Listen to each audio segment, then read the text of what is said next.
P D M میں کچھ قائدین ایسے ہیں جو یہ بات سمجھتے ہیں کہ اگر 2018 میں ہائیبرڈ نظام کی بساط سجانے والوں کی تادیب نہیں کی گئی، ان کی تعزیر نہیں کی گئی، تو پھر یہ ملک آگے نہیں چل سکتا۔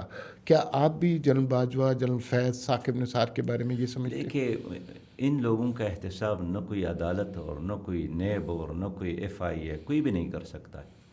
ماضی میں کس کا احتساب ہوا ہے؟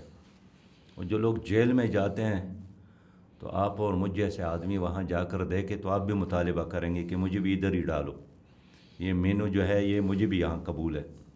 اس لیے احتساب عوام ہی کر سکتے ہیں، اور میں اس لیے عوام کے لیے اختیار مانگ رہا ہوں۔ باقی تو ہمارا پالیسی یہی ہے کہ کوئی بھی آدمی احتساب سے بالاتر نہیں ہے، وہ صدر پاکستان ہو، ریٹائر ہو، موجود ہو، وہ کوئی جنرل ہو، کوئی بیوروکریٹ ہو، کوئی جج ہو، کوئی سیاسی لیڈر ہو۔ اگر رحمت للعالمین نے اپنے آپ کو احتساب کے لیے پیش کیا تو اس سے زیادہ بڑی شخصیت اور ہستی اور کون ہے؟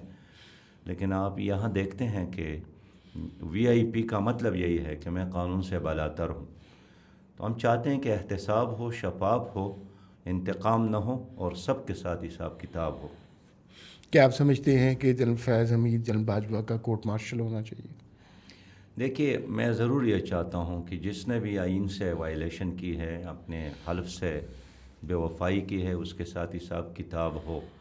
اور یہ صرف جنرل فیض اور جنرل باجوہ صاحب نہیں ہیں، اور بہت سارے اس میں ججز ہیں، اس میں بیوروکریٹ بھی ہیں، جنہوں نے اس آئین کے ساتھ وفاداری کی بجائے بے وفائی کی ہے، اپنے حلف کے ساتھ بے وفائی کی ہے۔ تو کہیں تو حساب کتاب ہونا چاہیے، لیکن یہ لوگ جو اس وقت برسر اقتدار ہے یا پہلے تھے، یہ حساب کتاب نہیں کر سکتے۔